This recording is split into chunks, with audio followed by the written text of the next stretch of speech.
I'm here in the Deep Space 8K to one of our this year's festival highlights. We are really honored to show on behalf of the 500th anniversary of Van Eyck a great project which is called Jan van Eyck was here, there, and is now everywhere. And through the live broadcast of this presentation, this everywhere can be really taken literally. So Van Eyck will be in the next 50 minutes really all over the world in every single place where interesting visitors or people are watching this live stream. We present high resolution images of Jan van Eyck's masterpiece, the Ghent Altarpiece, as well as other images made from the VERONA Project. And VERONA stands for Van Eyck Research in Open Access. So if you're interested in this, you can find this in the internet, the VERONA Project with Van Eyck. We would really like to thank the General Delegate of the Government of Flanders, Mr. Koen Haverbeke, and his team around Christine Kehrmann for their generous support in the implementation of this great project.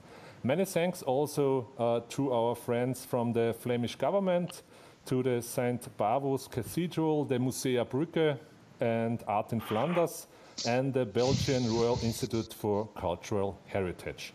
The presentation here in the Deep Space will be held by Dr. Till-Holger Borchert. He's here on the screen in the Deep Space, visible through our broadcast. He will be in a picture-in-picture mode during the whole presentation. He's an outstanding expert on Jan van Eyck and the director of the Musea Brugge, and he will give us the insights into the creative environment of this artist, this great artist, his craft and techniques, and the Deep Space 8K technology will make it possible to reveal details of the artworks and see the visible that remain hidden under normal viewing conditions. So I'm really happy to have this project here in the Deep Space during our Ars Electronica festival, and now we try this really a little bit technological experimental presentation via Skype and live in the Deep Space and live everywhere in the world. Mr. Borchert, this is now your Deep Space, your presentation, and hopefully everything will work fine, and enjoy the presentation of Van Eyck. Thank you very much. Well, thank you very much. I hope everyone can hear me.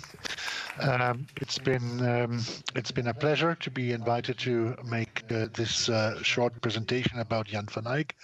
Again, also my sincere thanks to my colleagues of the Government of Flanders, Koen van Haverbeke, and his colleagues for making this possible. I'm particularly pleased, as you probably know, that earlier this year there was a big exhibition in Ghent called Jan van Eyck and Optical Revolution. That was one of the victims of the Corona pandemic, and had to close prematurely. We still have a small exhibition in Bruges called Jan van Eyck in Bruges. If travel allows, I would invite you to come over and have a look. This is still running until November 9th. The lecture here gives me the opportunity to, well, actually also point out that there are several terrific websites, all called Closer to Van Eyck, which were produced in conjunction to the restoration project of the Ghent Altarpiece that has been going on for almost 10 years by now. The idea was to bring this extraordinary piece that is preserved in the Cathedral of Ghent, St. Bavo, today formerly called the Church of St. Jan, that it had to be actually restored. And you probably know that the Ghent Altarpiece has been dismantled, has been stolen several times. It went from Ghent to the Musée Napoleon. It was then brought to Berlin during the First World War. After the First World War, it came back to Belgium as part of the reparations of the First World War. and was then sort of like taken by the Germans and rescued by the Monuments Men, George Clooney and others have successfully performed those tasks in the movies, brought back to Belgium, where it was consolidated and conserved at the central laboratory which then became the Royal Institute of Artistic Patrimonio and Artistic Heritage of Belgium that is now involved in the restoration. And you see here the exterior of the Ghent Altarpiece, which shows the situation before the restoration, and it started, with a tremendous research program. I think if you can go to the post-restoration series, you see that it has been really a revelation. It was literally a rediscovery of Jan van Eyck. So when our colleagues in the 50s restored the Ghent Altarpiece, they came across many, many layers and got the idea that the paintings by Van Eyck, or by the brothers Van Eyck, were very, very complex, and turned out now that we have been looking for a good deal into later overpaintings that were removed, and the realization that we were looking at overpainting had to do with the fact that we were able to look much more closely into the painting, but also due to technical developments in the conservation sciences, as, for example, the application of 3D microscopy, the HYROX microscopy, electronic microscopy, and what is called macro X-ray fluorescence scanning, which gives you an idea about the elementary mapping of an altarpiece. And that gives you a good idea, if you're actually working on a restoration like this, how much of the overpaint is covering still existing colors.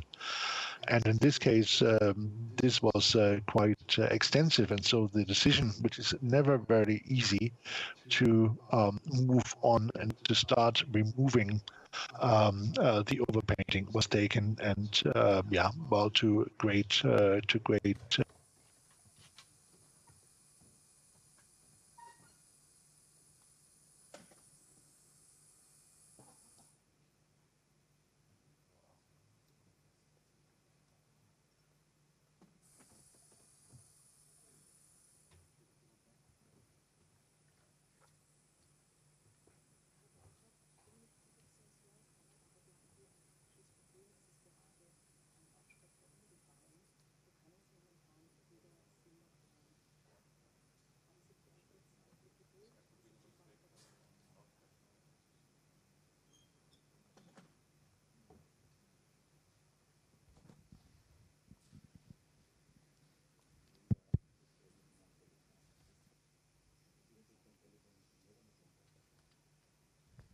Okay, everybody, just for your information, we are having a few technical difficulties due to a loudspeaker that actually fell off a surface. So please stand by. We will continue with the presentation in just a few moments.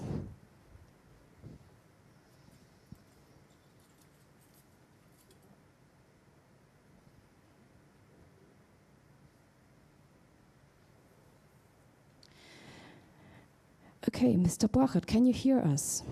Of course I can. Excellent, thank you very much. Please excuse. Have blown your speaker. Your presence is just very powerful. Huh? Please proceed. In Deutsch sagt man ja so schön, es ist umwerfend, gell?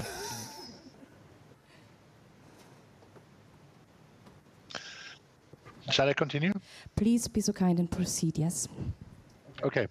I don't know when the speaker turned against us, but what I wanted to say is that So the first phase of the restoration was finished in 2017. The exterior has been since then installed in the Cathedral of St. Barths, and we started, or the restoration of the Ghent Altarpiece started the second phase, which was the lower register of the interior with the famous adoration of the Lamb, which you can see here. This is the current closer to Van Eyck side, where the lower register is shown in all its glory. You realize there is a black and white photograph at the very left, a painting called The Just Judges, that has been actually stolen in 1934 and has not been recovered yet. So if you by any chance have relatives who happen to have a kind of a painting that looks like that, give us. We're still looking for the original. Now I have to proceed with my PowerPoint because I can't steer this here directly. Well. And if you can have the interior complete view for a moment, then I can probably try to explain what we're looking at. We're looking at a polyptych that was commissioned by a man called Jodocus Veit and his wife Elisabeth Bolut, two extremely rich, you could say novo-rich, but that wouldn't really sort of like say it, persons who didn't have children and made a huge foundation that paid not only for the altarpiece, but more importantly for the reading of masses in the Church of St. Barths, pretty much from the moment that the foundation was registered in 1435 until the French Revolution. So more than almost 300, I'm very bad at mathematics, more than 300 years, the land that was donated brought up enough money or interest if you wanted to have these religious tasks performed. The altarpiece itself was commissioned by Hubert and Jan van Eyck. We know that because we have a inscription on the exterior that calls Hubert the greater painter and Jan the second in art. However, in all art history has been pretty much impossible to identify precisely what Hubert and what Jan van Eyck did in the Ghent Altarpiece. There are subtle differences in painting styles, but that is probably more due to the workshop issue that we are looking at. And so, if you are looking at the exterior, for a moment, if we can go to the exterior, then we see the kneeling figures in the lower register of Jodocus Veit and his wife Elisabeth Bolut, together with two grisailles or stone imitation figures of Saint John the Baptist and Saint John the Evangelist, the patron saints of the church for which this altarpiece was destined. In the upper register, you have the Annunciation to the Virgin Mary, and above that you have two prophets, Zacharias and Micah, plus two of the Sibyls that actually prophesies the coming of the Messiahs. And now you turn into the inside.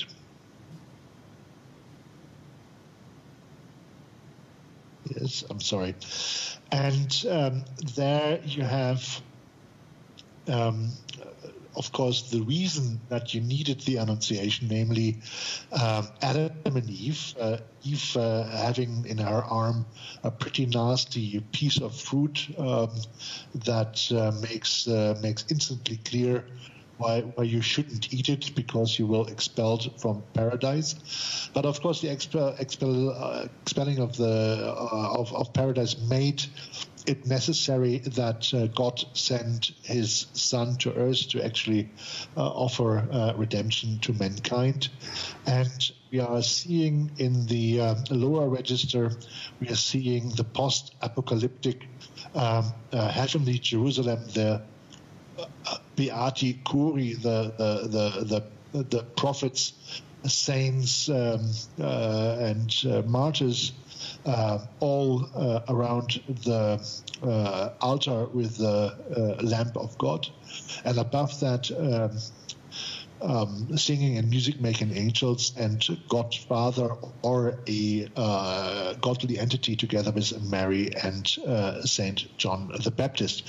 So in other words, starting in the inside from the fall of man over the moment that the Old Testament is turning in the New Testament, in the moment that the Son of God is incarnated by the Annunciation, up to the moment that the last judgment is there and we are all going to meet our meter. This altarpiece, depicts the entire creation from the beginning to the end, and focuses on the promise, the Christian promise of salvation that is essential to the New Testament. Now let's look at some of the details, and let's start with Mr. Fate, whom you have here. He was a rich merchant working for the Burgundian dukes, thereby probably having access to Jan van Eyck and Hubert van Eyck, who were associated with the dukes. And during the Restoration, I think if you can start zooming in, we realize that actually much of what we're looking at has been overpainted. It is kind of interesting to see that the garments of the men were almost depicted in reverse. So everything which was light now was actually darker. So it's kind of a different way of looking that restorers at later periods applied, and that has now been tested. But you can see the obsessive realism in depicting the hands. You see the tiny little veins that run through that. You see the reflections of the fingernails. You see, if you want, every single hair of the seam, the fur seam that this man wears, and if you go to the belt, you even see very much the beautiful metalwork and the great manner in which Jan van Eyck is able to actually depict this kind of material.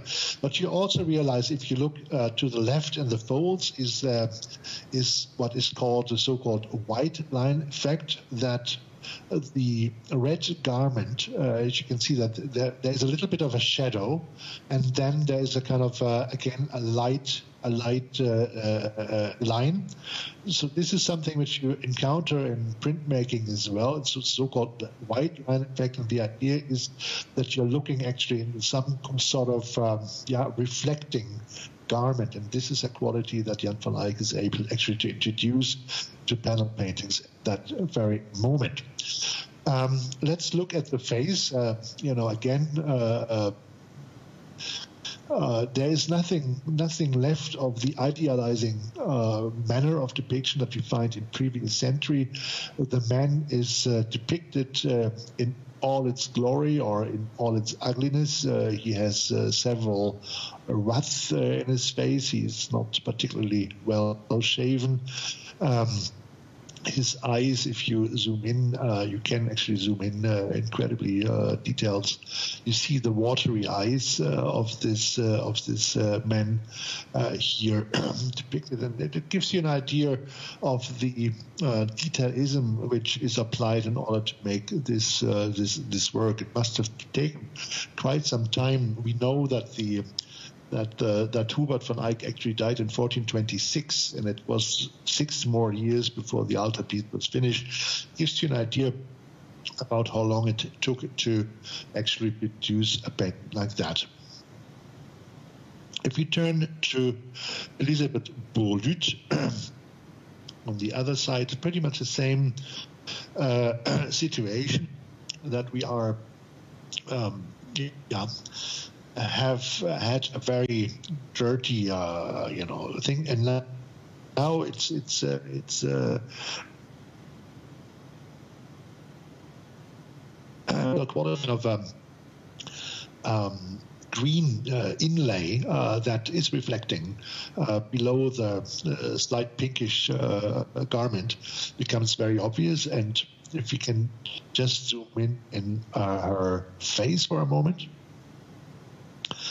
then you see a particular quality again of Van Eyck, namely that he is one of the first painters who is fully aware of the possibility that playing with light offers to him. And this is kind of really instrumental because, as you probably remember, Jan van Eyck is often referred to as the inventor of oil painting. And of course, that meant the technique of oil painting, which had been around long before, has been kind of upgraded by Van Eyck. He used drying materials, secatives, sometimes just glass, which was crashed into the pigments in order to work on the drying period, and it gave him the opportunity to actually create these tiny layers of almost semi-transparent white lines that enabled him to create a fully three-dimensional illusion of such a face. And I think what we have to try to imagine, which is for us probably almost impossible, what kind of impact a painting like that without any precedents must have had at the very moment that it was first publicly visible, and the first moment that perhaps Miss Elisabeth Borchert, who you see portrayed here, arrived in front of the altarpiece clad in this very same way. You know, were people confused? Did it matter to them? Or were they used to the idea that the image or a representative, a proxy of a person had the same rights,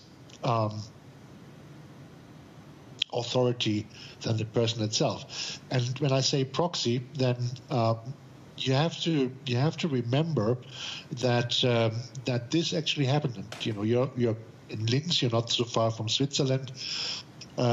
You remember that Wilhelm Tell was actually had to shoot an apple off his son's head because he didn't, didn't pay his respect to the hat of the governor of Switzerland, which is precisely the idea of the proxy that we're looking at. So here, in the case of the Ghent Altarpiece, one might, at least wonder about the possibility how people might have perceived the very realistic depiction and very very non-flattering depiction of the donor. Both families, the Borchert and the Veit families, were near nobility. There were not noble people at that point, but within a generation, both families belonged to the nobility of Flanders. And this altarpiece in many ways sort of like visualizes the social ambition that this power couple apparently had. Now let's turn to the Virgin Annunciate. There you have Maria in her chamber, above her head we have the dove of the Holy Ghost. She has we see her ear, so she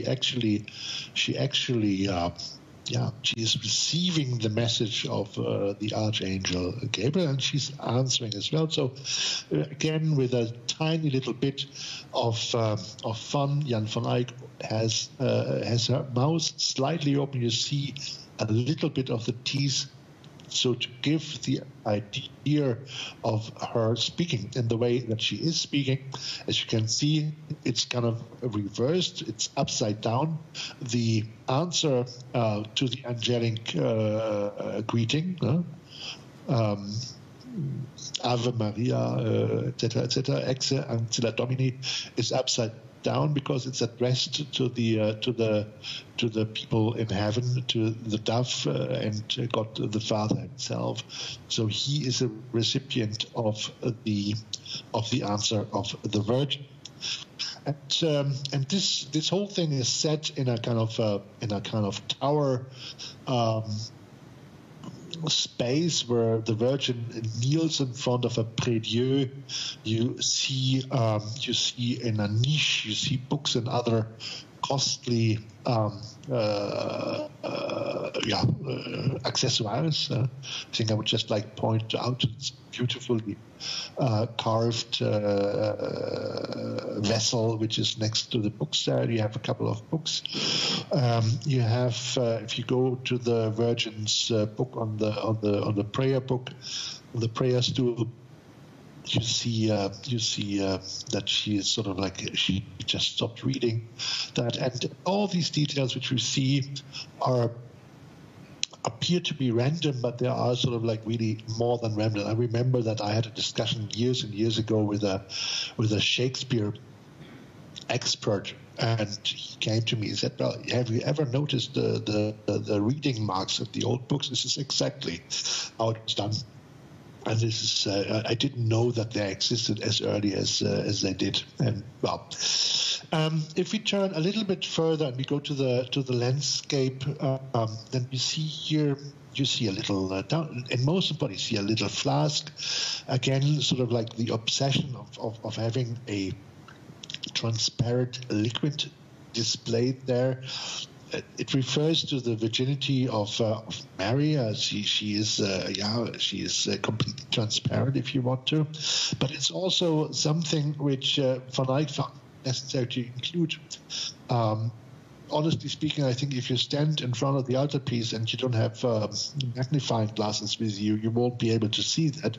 But yet, it's sort of like part of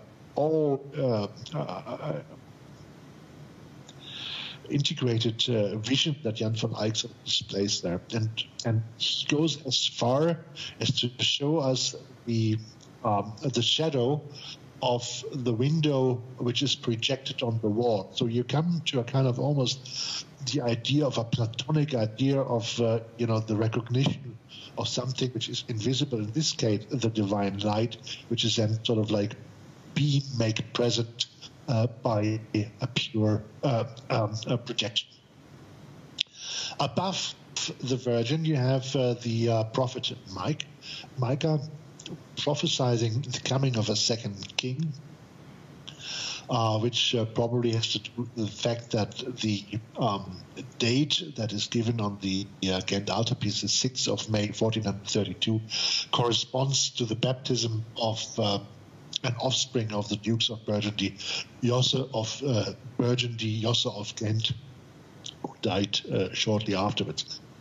But I would like to point out this little book next to the Virgin, because that is one of the first really trompe-l'oeil depictions. So the idea that this book would come out of the pictorial space into the realm of us, the viewers, and you could actually look at it from below and you see it as if it were the real thing. I think these are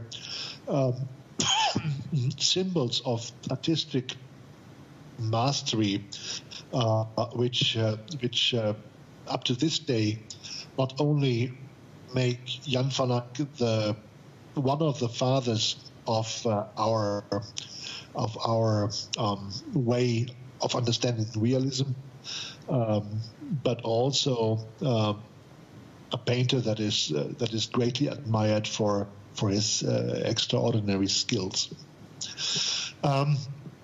Let's move back for a moment to the Virgin. Sorry. If we can, because I forgot to point out just a very stupid detail, but if we can zoom into the corner, at the right, next to the window, up, so we can, yes, and a little bit now the other side. well, anyway, what I wanted to point out is that during the restoration, we found a lot of spider webs. They were all covered. But even this idea, sort of like of spider webs, I'm talking today from Bruges, and I can assure you there's still many, many spider webs. Something that gives a dimension of decay into the entire story. Let's move on to the other images. So you see there are two more images. This is the reverse of the Adam and Eve panels. You have here two of the Sibyls in front of above a niche where you have a washing facility. Yes. You see again sort of the mastery that is applied in looking at these metal objects. I think at this point, people must have really had the idea that they looked at the real thing, because nobody in generations earlier were able to, or even interested in depicting things in a manner like this. And if we just scroll down to the floor, then you see here another little thing, namely this dark space to the right, which is the illusion of the pictorial frame casting a shadow inside the picture. And so again, the idea evoked is that there is a physical, that the frame are a physical construction that projects its shadows into the pictorial space that is supposed to be real but is yet painted. Little sophisticated ideas like that greatly fascinated the contemporaries of Van Eyck. And if you travel a little further, I think to Basel, you would come to see Konrad Witt's Heilspiegel altar, where the same idea has been taken over and obviously sort of like radiated very quickly throughout Europe. Very charming. And I should probably add that this Sibyl looks a lot like Isabella of Portugal, the newlywed wife of the Duke of Burgundy, whose child Josse was just baptized the same day that this altarpiece seems to have been installed. Let's move on to the next little panel, which is pretty much extraordinary because you have a city view there. And again, we're looking, this is about 1.20 meters or so up, so you can't really see it. So when I first saw it, I couldn't really believe my eyes, and it was all still very dirty. So you could actually see not only individual people, but also their dirty laundry, if you want to. So you see this house to the, yes, and you go to the highest window on the corner there, and see what's hanging there. There is somebody put his shirts on a laundry thing, so it could dry. Rather fascinating. So, I mean, there are a lot of these kind of things. You can see people, if you go down, you can see people in the buildings. You can see people, you see a kind of wall painting above the door. Probably this house was called St. Christopher or something like that. It seems to be a St. Christopher. It's difficult to read that, but it's merciless in its detailism that is applied to give something which is entirely invisible to the normal people, and probably even to the priests that were performing the masses until they had a ladder and were able to actually go there. Just move on to the other side, and again you see a strange pattern there. These are the shadows cast by very strong sunlight coming from the left on the street. The shadows of the houses, of the step facades that you can see there, and you see all kind of activities going on in the streets of Ghent. And again, it sort of helps you define the space where the Virgin and the Archangel are situated, namely a space above the ground in a tower probably very much like the one that you had in St. Barths, where, of course, chapels were also sort of like available in the tower. Fascinating in its detailism, and of course you see also that the painting has been, of course, not preserved in 100% beautiful condition, but of course this is normal for paintings of that age. So let's go and have a look at Mr. Gabriel.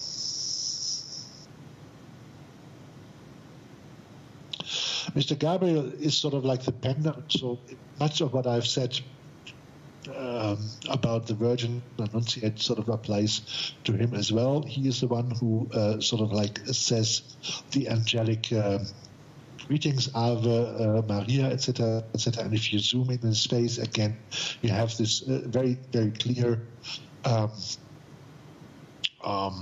illusion of the teeth, the open mouth that gives you a very clear idea about that this entity, this being, is about to speak. And it does remind us that Van Eyck's portraitures were much admired by his contemporaries. Most of what we know was written up by Italian humanists, but they praised Jan van Eyck for portraits that lacked only breath. And I believe you had a lecture about Raphael yesterday, but the topic of speaking portraits and the idea to create speech and the personality of a sitter is something which goes on with Raphael up to the Baroque sculptures even, and here is an early solution to the problem presented by Jan van Eyck. Yeah. Of course, I don't have to say that this is all very, very beautiful, and that all the pearls are of an extreme, of an extreme character, as if they were real. They have a high surrogate character. If you look at contemporary painting produced in Spain, Germany, but also France, you see that a few artists get completely obsessed by copying precisely this aspect of Jan van Eyck's painting. So for them, it's not the light, it's not the sophistication that you encounter in the painting for Van Eyck. For them, it is the almost alchemistic quality to create gold out of nothing. Yeah, so this must have been something which was highly appealing to at least a few clients of the period who were looking at that. But for Van Eyck, I think other things were of importance, not only the observation of the lily and playing with the idea of the words Ave Gratia, etc., coming to the flowers, but also if you go down, and that is something which I must say I overlooked all these years until we opened this show in Ghent, that he even bothers to show that the flower inside is hollow, and who would look at such a thing? It's completely, it's an obsessive, if you want, to realism. So, I wonder sometimes if Mrs. Van Eyck said, "Oh, stop, please." You don't have to do that, but of course he continued to paint like that. And also in this panel, we have again a reference to the outside. So it is a spatial continuum that is shown there. if you want, so every challenge that you could imagine is present. But if we can zoom out again and we look at the entire image, then you do realize that one thing that shouldn't happen is that this guy actually gets up, because if he would get up, he would very, very quickly hit his head severely. And this is part of what the Eyckian illusionism makes you do. You don't realize that you're actually being tricked. I mean, you probably didn't realize that until I pointed it out, because you're kind of like everyone looking at every detail and being amazed at the way the shadows are produced and everything. But while looking at the details, you don't realize you kind of are distracted from the overall picture. And this is how Jan van Eyck actually sort of like achieves a kind of a physiological realism that sort of like seems to account for the reality that our cognition, our visual perception, is sort of the addition of very many singular impressions that we are kind of construct in our heads as an entire thing. As I said, if he would stand up, he would hit his head. If Mary would stand up, there would be probably no Christianity, because she might refuse to be the ex ancilla domini. Let's go down to the two Grisailles. Very briefly, I would like to point out to you that, again, the mastery. This is something which happens regularly. It's a little bit of a paragone going on there. There was the idea that Altarpiece had to be closed during the Lenten observance. It shouldn't be too colorful, etc., etc. And so these guys started to paint illusionistic, sculptures, uncolored sculptures.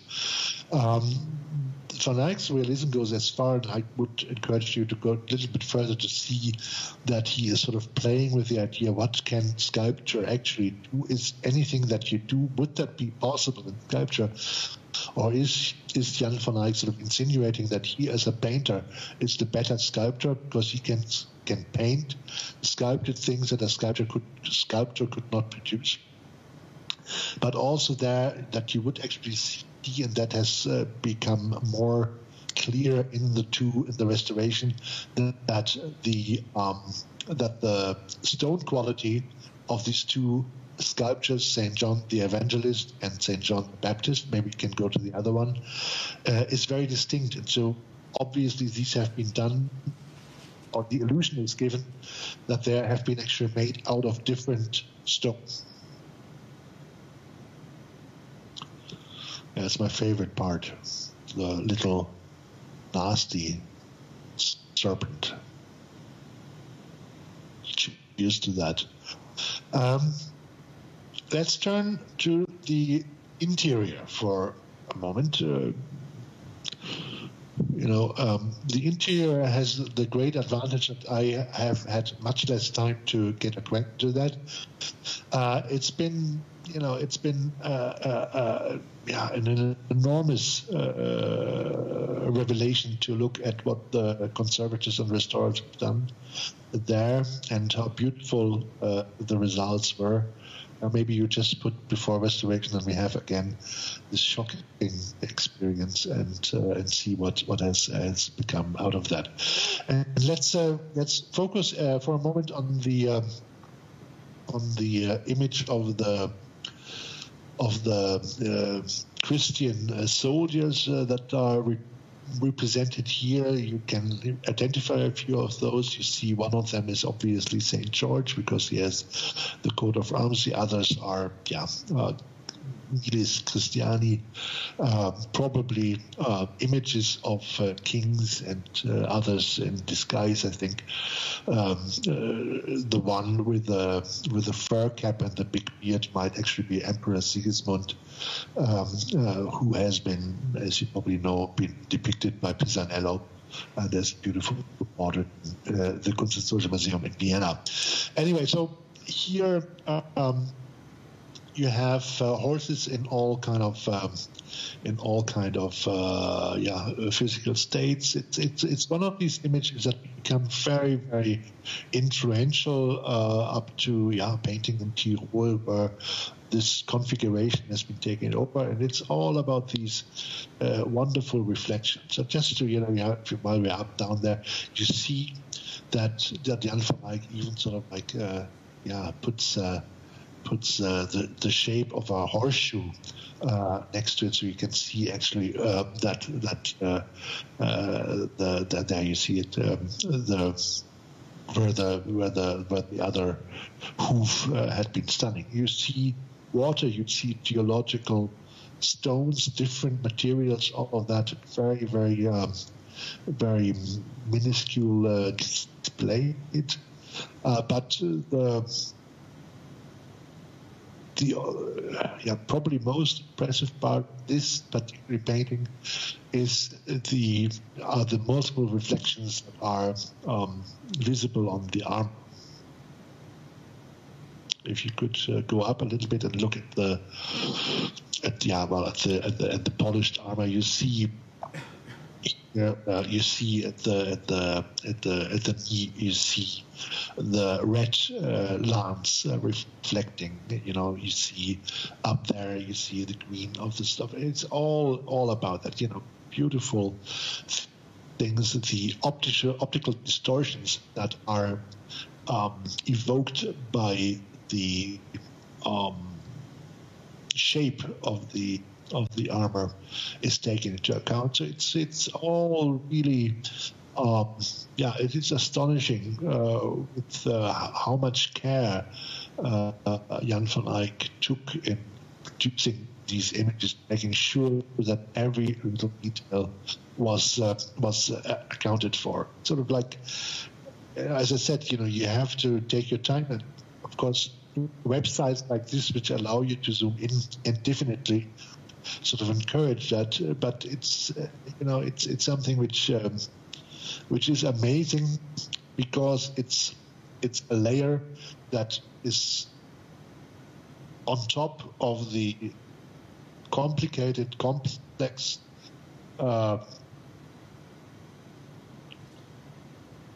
interpretation of the painting. So there's a visual layer and there's a kind of content layer, and both are sort of like equally ambitious in their way. If we go up for a moment in the landscape,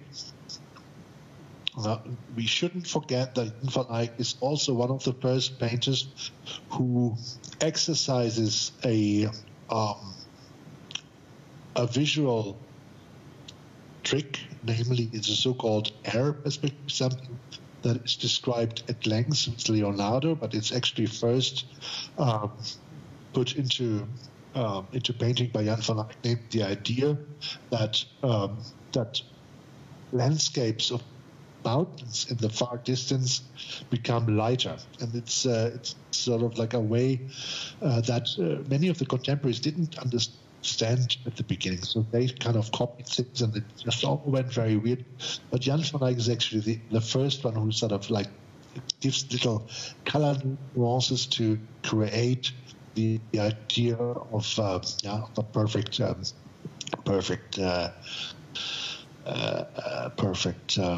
distance. And while I was preparing, just a second, just so you know, we have about 2 minutes left in the presentation. I just want to give you a time check.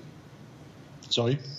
We have 2 minutes left of the presentation, so I just wanted to give you a quick time check. Thank you very much. Well, anyway, let's move in for a very brief moment to the tower. And move in further, if you can. Yes, you see there is a little sort of like yellowish shape coming down.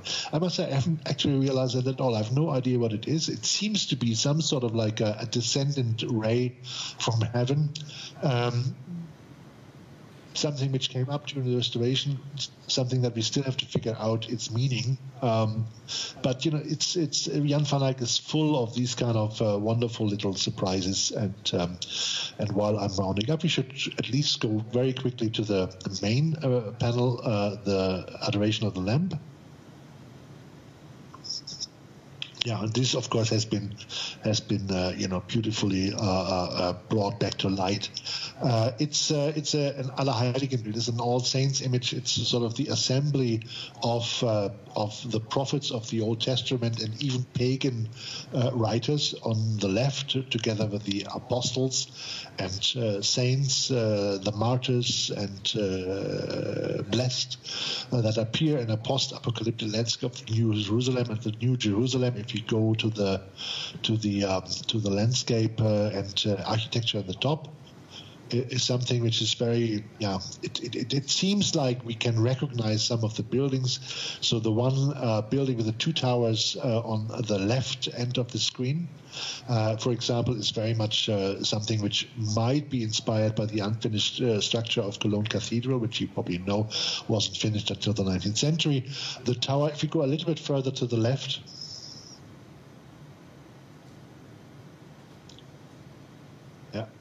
there's a big tower, for example. This tower has similarities with Utrecht Cathedral. So in other words, there are a lot of churches visible. One of the questions that came up during the restoration, because things were also heavily damaged there, what is depicted? Are these churches of Ghent, or are we looking at the bishops' churches that were relevant for the Low Countries at that point? So a lot of these things, a lot of these connotations were actually taking place, and I can, as we are sort of rounding up, I can only encourage you to continue your quest and go to the website closer to Van Eyck and you know, play around, zoom in, and enjoy very much the universe that Jan van Eyck has left us. Thank you very much.